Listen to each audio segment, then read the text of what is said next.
Donc bonjour, je suis Grégory Ackermann, donc je suis chargé de recherche en sociologie à l'INRA, au département SAD et à l'UMR Innovation à Montpellier. Donc je vais vous parler aujourd'hui des nouvelles tendances et des nouvelles attentes des consommateurs à partir d'un suivi de différentes études qui ont été publiées récemment et puis également des travaux de recherche que j'engage, notamment sur la consommation en circuit court et les consommations collaboratives. Donc je vais vous présenter une première partie de ma présentation sera sur les nouvelles tendances qui vont de la production de son alimentation jusqu'à les préparations des repas, en passant aussi par les questions de logistique et de distribution.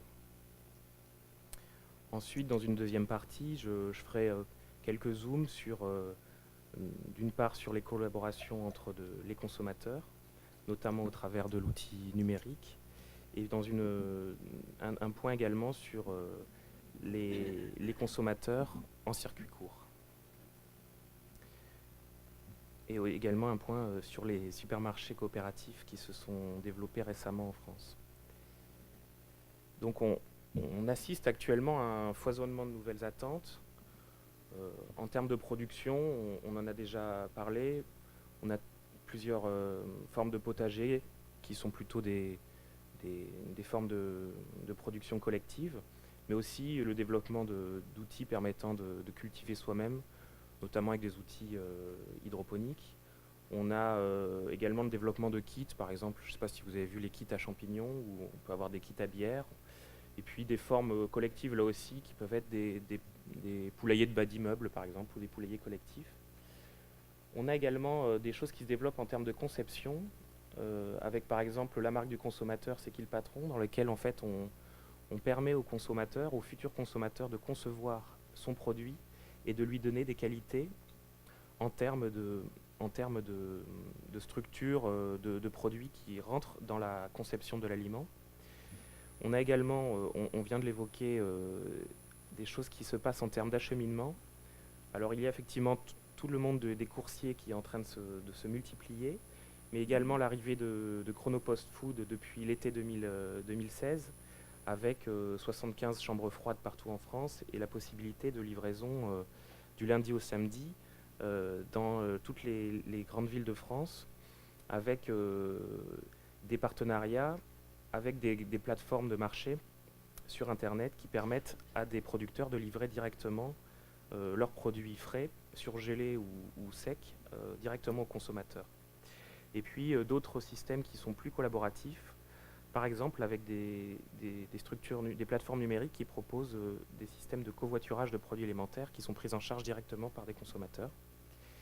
En termes de distribution, on a également le e-commerce qui est en train de prendre une place très importante. On a aujourd'hui 98% des consommateurs qui savent qu'ils peuvent acheter l'alimentation en ligne et environ 50% des Français qui ont déjà consommé via des plateformes de e-commerce.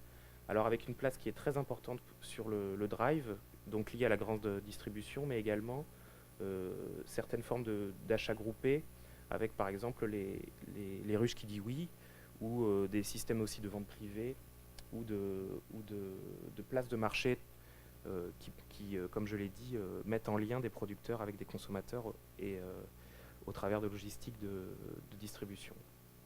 On a également du coup de nouvelles formes d'échanges, c'est-à-dire des échanges qui sont plus directs et également un accompagnement, non, pas un accompagnement, mais un changement d'échelle, on va dire, de pratiques de troc qui sont médiées par des plateformes numériques ou bien des pratiques de dons également.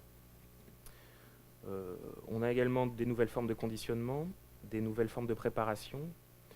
On pourrait parler aussi de nouveaux aliments et puis aussi une mise en scène numérique de son alimentation avec l'usage de médias sociaux, euh, par exemple sur Instagram ou Pinterest, avec une mise en scène de son alimentation, au travers notamment dernièrement c'est le bol qui est très mise en scène, dans lequel on retrouve également des vidéos avec les grocery haul, qui sont des vidéos dans lesquelles les consommateurs expliquent les différentes raisons pour lesquelles ils ont acheté leurs aliments au supermarché. Donc ils étalent toutes leurs courses et puis ils expliquent pourquoi ils ont acheté tel et tel produit, avec parfois des spécialisations en termes de courses plus naturelles ou plus végétariennes, etc.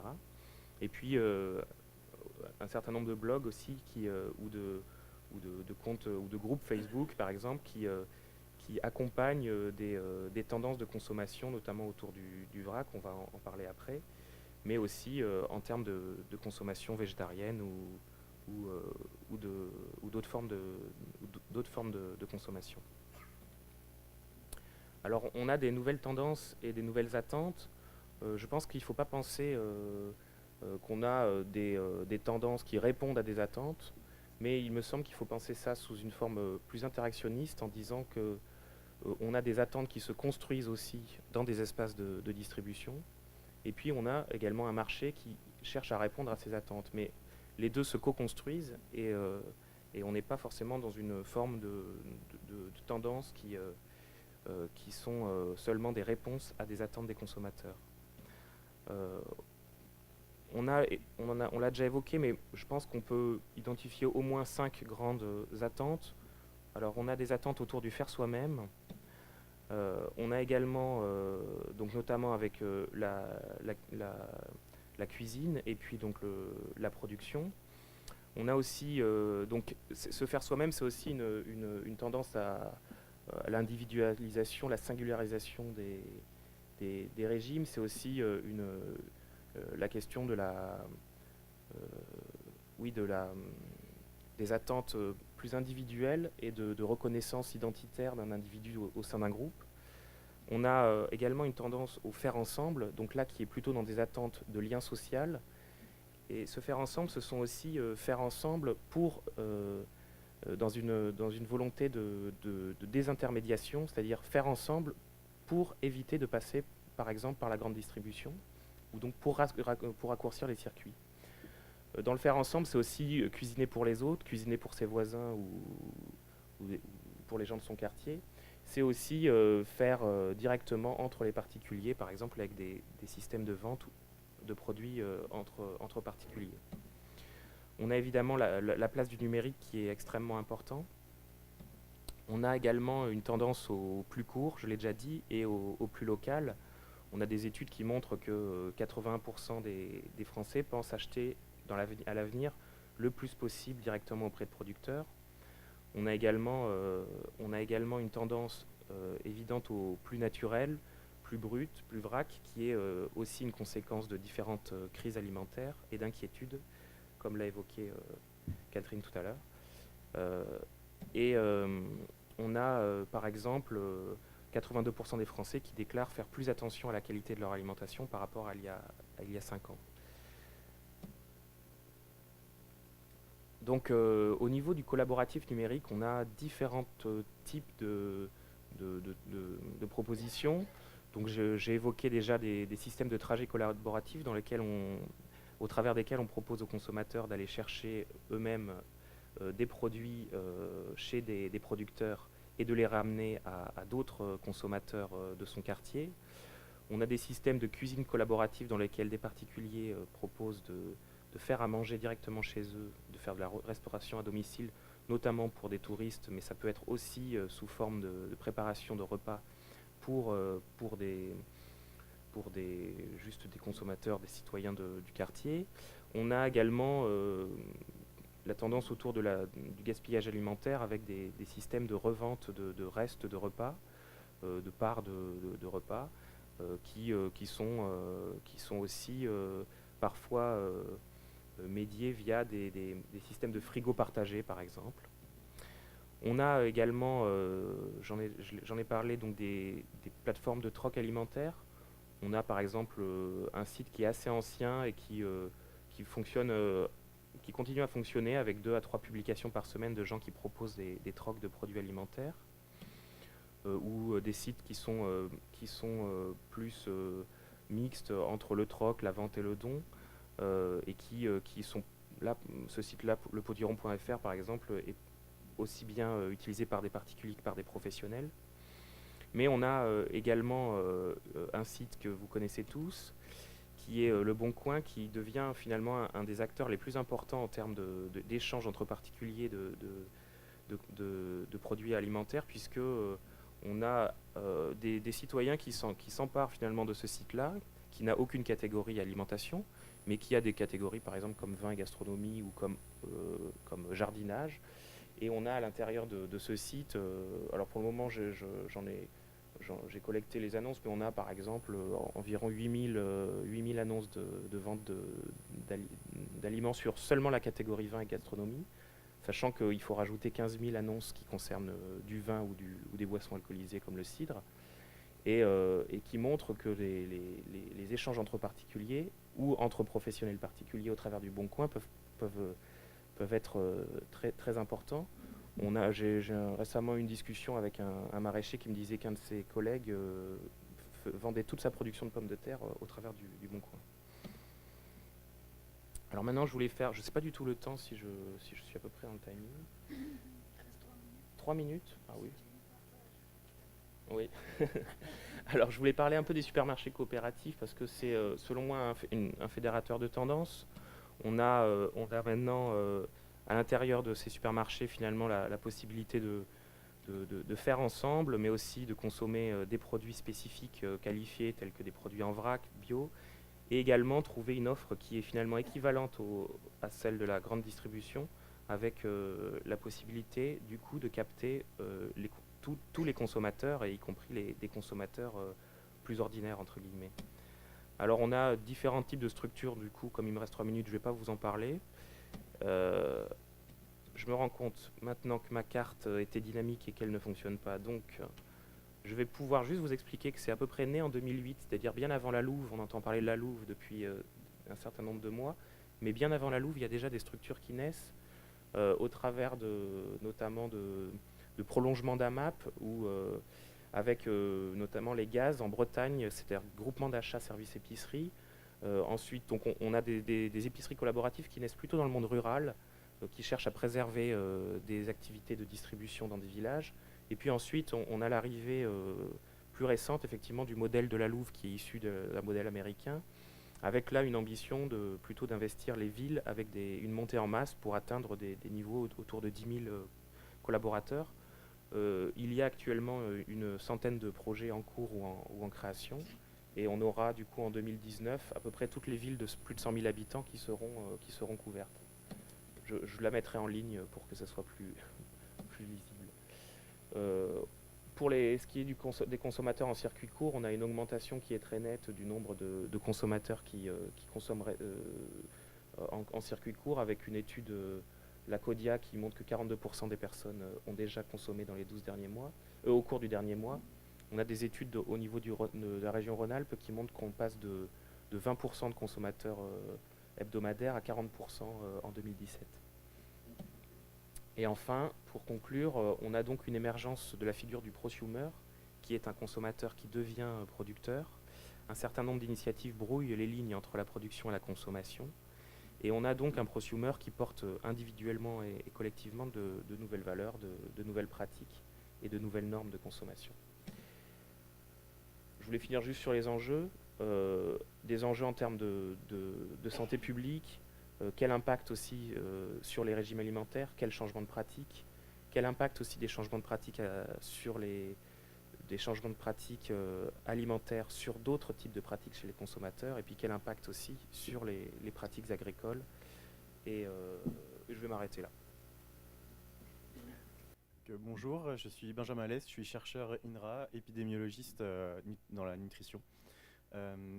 Comme le disait Catherine, je vais vous présenter plutôt en fait la matérialisation en fait de ces nouvelles attentes à travers ce qu'on appelle en fait une émergence, une résurgence, ou comme l'a dit Yuna, un renouvellement en fait de comportements et ou de pratiques alimentaires qui peuvent passer par exemple par la sélection d'aliments, aliments d'origine biologique, aliments d'origine purement végétale, l'éviction de certains aliments, donc je vais y revenir tout à l'heure, ou l'évolution dans des pratiques d'achat, comme vient de le présenter Grégory, mais aussi tout ce qui est du troc alimentaire, etc.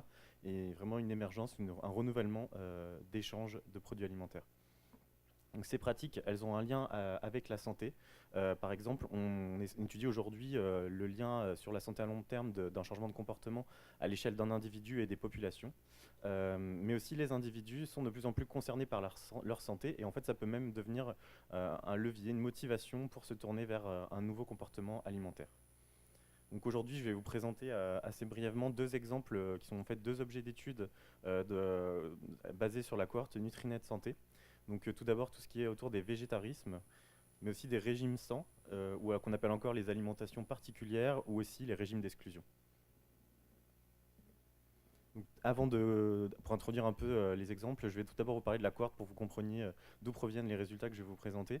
Donc Nutrinet Santé, c'est une large cohorte avec une période qui est assez longue en fait, d'inclusion, qui permet en fait, de suivre nos participants de manière purement observationnelle. Donc le suivi se fait par Internet. Donc c'est une cohorte ouverte.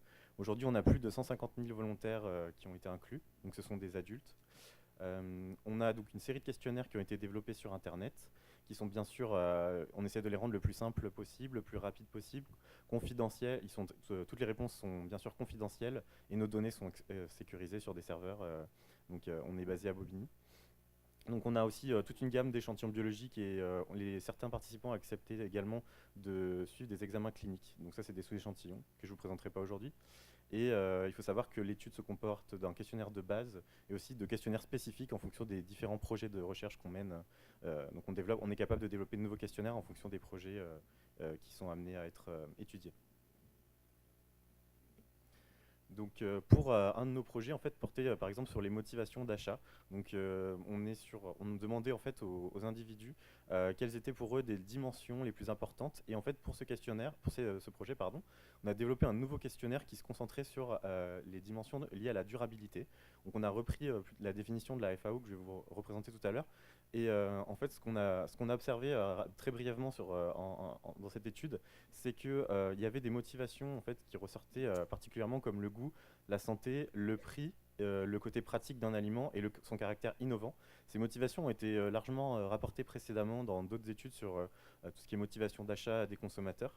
Et aussi, ce qui est intéressant de voir, c'est que les dimensions de la durabilité, telles que l'absence de contaminants, le caractère local et traditionnel de production d'un aliment, mais aussi l'éthique et l'environnement, étaient des dimensions qui semblaient être quand même assez fortes, assez importantes pour c'était des motivations assez importantes pour les participants de cette étude. Et c'était peu rapporté en fait jusqu'à présent. Donc on peut penser qu'il y a un changement. Cependant, comme c'est assez nouveau, ce questionnaire a été présenté aux participants une seule fois. On va essayer de reproduire ce questionnaire bientôt pour essayer de voir s'il y a une évolution des motivations. Et donc on a besoin donc aujourd'hui de données longitudinales, de faire plus de suivi pour essayer de comprendre vraiment si cette évolution est bien réelle. Pour ce qui est en fait des impacts sur la santé et la santé publique, faut savoir que tout ça s'inscrit aussi dans les contextes de durabilité, car on sait, je ne vais pas vous la répéter en entier, mais la définition de la durabilité selon la FAO inclut le caractère un caractère nutritionnellement sûr et sain des régimes. Sur ces régimes, on a en fait sur l'impact de ces régimes d'exclusion et d'éviction, on a en fait peu de données vraiment épidémiologiques. Cependant, on sait qu'il y aurait des effets à la fois délétères mais aussi bénéfiques de certaines pratiques. En fait, ces pratiques peuvent avoir des répercussions sur la santé, sur la qualité nutritionnelle des individus, qui est en lien avec la santé.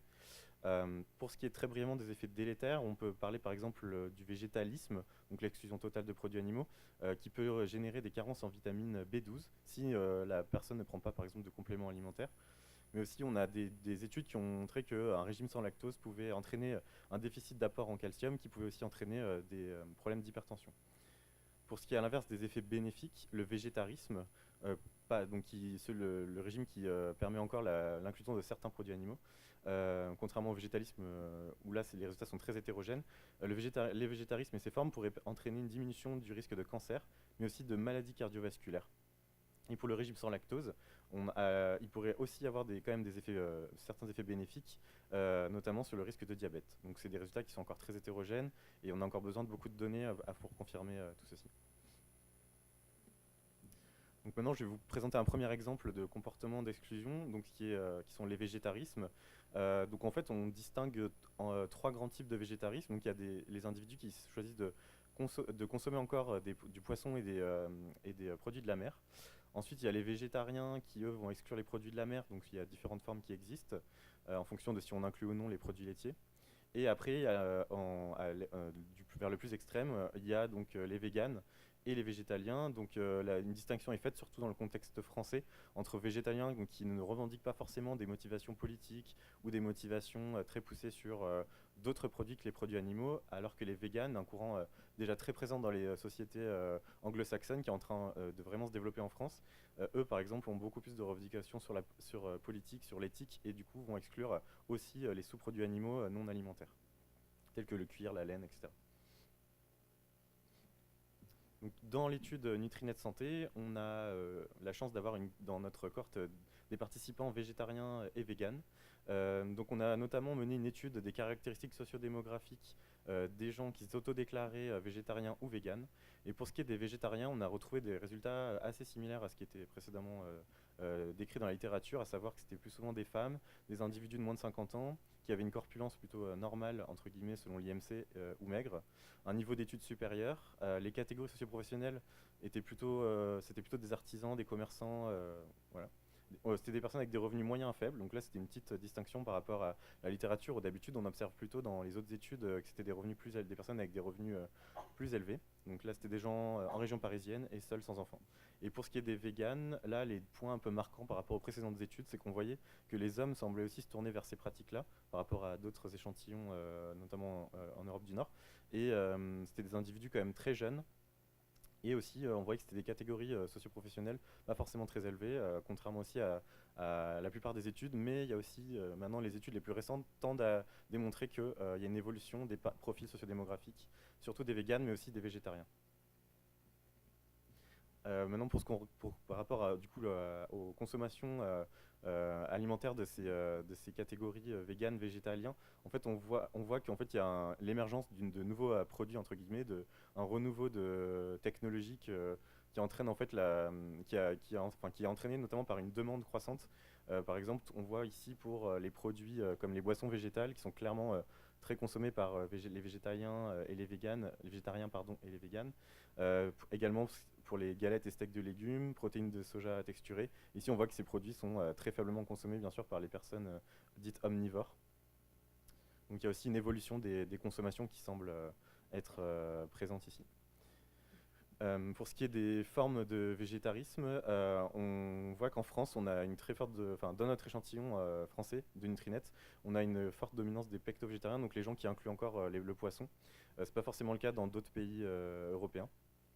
Et aussi, on voit que les véganes semblent... en fait, ces résultats sont issus d'un deuxième questionnaire sur les exclusions. Et en fait, on a demandé cette fois la distinction vraiment aux gens. Donc, considérez-vous véganes ou végétaliens? On voit que les véganes semblent être plus représentés dans cet échantillon que les végétaliens. Donc, là encore, c'est un courant qui n'existait pas vraiment en France il y a encore une dizaine d'années. Donc, on voit qu'il y a une émergence de ce courant dans notre étude. Et pour ce qui est des motivations, toujours dans cette nouvelle étude qu'on a menée plus récemment, on a en fait demandé aux gens quelles étaient là ou les raisons de ce choix d'alimentation. Si c'était par une préoccupation pour l'impact environnemental, pour des raisons éthiques ou spirituelles, par goût, pour un souci de partage parce on s'est rendu compte qu'il y avait des communautés qui faisaient la promotion des alimentations végétariennes. On a aussi demandé si ils considéraient que c'était meilleur pour leur santé, pour un contrôle du poids, parce que c'était moins cher et aussi d'autres raisons. Et en fait, on voit que dans les motivations, ce qui semble apparaître, bien évidemment, on a l'éthique et le bien-être animal, c'est la motivation principale des végétariens et véganes, mais la santé et l'impact environnemental sont des motivations qui semblent aussi émerger après la motivation principale du bien-être animal. Maintenant, pour ce qui est je vais vous parler d'un autre projet qui est l'étude des régimes sans et des évictions et exclusions alimentaires qu'on a mené toujours à partir de l'étude Nutrinet Santé. Donc dans un échantillon de 34 780 sujets, on avait donc quand même une grande majorité de femmes dans cet échantillon. En fait, on a déjà regardé en fait, par rapport aux déclarations des individus, comment ils se classaient par rapport à différents types de régimes d'exclusion. On voit qu'on avait environ dans cet échantillon 8% de personnes qui se déclaraient végétariens ou végétaliens, 11% qui se déclaraient exclure le gluten, 33% le lactose, 38% de cet échantillon excluait au moins un groupe d'aliments, donc que ce soit les produits animaux, les produits céréaliers, les produits laitiers ou d'autres groupes. Et on voit aussi de façon intéressante qu'il y avait jusqu'à 11% quand même qui excluaient déjà 2 groupes d'aliments. Donc ça aussi c'est quelque chose d'assez nouveau, le fait de pratiquer des exclusions multiples. Dans cette étude, on a aussi regardé les motivations qui étaient liées à ces exclusions. Donc là, j'ai résumé l'information. On avait plus de motivations en réalité. Je vous ai mis celles qui ressortaient le plus. Et j'ai pris quelques exemples de groupes alimentaires. Il y en avait également plus. Donc on voit que le goût, évidemment, donc ça c'est une motivation qui ressort de façon très importante et dans toutes les études. Mais on voit certaines motivations comme l'environnement et l'éthique pour des catégories comme le poisson. Le bien-être et la santé à long terme semblent aussi être très importants, notamment pour ce qui est de la consommation des aliments avec gluten, des produits laitiers. Et, donc ces produits sont exclus pour des raisons de santé. Les allergies et intolérances semblent aussi être, même si elles sont un peu plus faibles, semblent se démarquer pour les aliments sans gluten et les produits laitiers notamment et certains fruits. Et tout ce qui est bien-être animal avec les produits animaux. Donc là, c'est notamment avec nos végétariens et véganes que cette motivation ressort le plus. Donc là, je vais pas peut-être détailler ça, mais c'était pour vous montrer rapidement qu'en fait, selon le type d'exclusion, qu'elle soit totale ou partielle, on peut avoir des motivations qui varient. Là, c'est l'exemple, par exemple, des produits contenant du gluten. On voit que quand on exclut de façon totalement qu'on exclut totalement le gluten, c'est souvent dû à des allergies ou des intolérances, donc ça c'est assez connu. Mais par contre, on voit qu'il y a des exclusions plus partielles, donc les gens n'excluent pas forcément tous les produits sans gluten, mais certains semblent pratiquer des exclusions partielles pour des raisons de bien-être, mais aussi pour des raisons de motivation sur leur impact santé à long terme. Et de même pour les produits laitiers, on voit que les exclusions totales des produits laitiers sont plutôt dues évidemment aux allergies, aux intolérances, mais aussi à l'impact santé à long terme et au bien-être animal pour ce qui est plutôt des végétariens. Et pour ce qui est des exclusions partielles, on voit que c'est plutôt dû à des motivations liées au goût, mais aussi à l'impact santé long terme de façon plus marquée que pour l'exclusion totale. Là encore, un autre résultat issu de cette étude où en fait on a regardé quels étaient les gens, si les gens pouvaient déclarer plusieurs régimes d'exclusion. Donc on voit quand même quelque chose d'assez intéressant, c'est que même si ça semble représenter un faible pourcentage, on a quand même environ 1000 personnes qui disent déclarer 2 à 3 ou 4 régimes d'exclusion. Donc là encore une multiplicité des pratiques, quelque chose qui était, qui commence à être observé, que ce soit même dans la pratique clinique de la nutrition, mais aussi en épidémiologie, mais sur lequel on a très peu de données, et ça c'est quelque chose sur lequel on est en train d'aller voir un peu les multiplicités des pratiques d'exclusion. Pour conclure, on a donc de nombreux comportements qui sont dits émergents. Cependant, on a peu d'informations disponibles sur les motivations ou l'impact santé à long terme de ces pratiques, sauf pour certains comportements qui sont vraiment en renouvellement, comme le végétarisme. Ces nouvelles pratiques, elles entraînent donc des nouvelles demandes en termes de produits alimentaires notamment, et on le voit avec le développement de la gamme par exemple des produits sans gluten. Et aussi, il y a toute une question autour des process alimentaires et des procédés pour obtenir du coup ces produits et aussi l'impact de certains produits sur la santé. Et c'est l'objet d'un projet de recherche à l'INRA par exemple qui est en train de démarrer. On a aussi un renouveau des modes d'approvisionnement, donc ça Grégory l'a très bien présenté, et Yuna aussi en a parlé au début. Et par exemple, nous dans l'étude BioNutrinet, qui est une sous-étude de Nutrinet, on a vu qu'en fait les gens qui étaient des très forts consommateurs de bio étaient aussi des végétariens, souvent, et utilisaient des circuits de proximité tels que la vente à la ferme ou dans des magasins, dans des marchés et aussi des magasins bio. Du coup, ces nouveaux comportements pourraient être un levier pour la baisse de l'impact environnemental de l'alimentation. Il y a quelques données en ce sens aujourd'hui, mais on a encore beaucoup à faire là-dessus pour prouver ceci. Et notamment, c'est le cas des régimes végétariens et des régimes de diminution de produits animaux. Ouais, merci.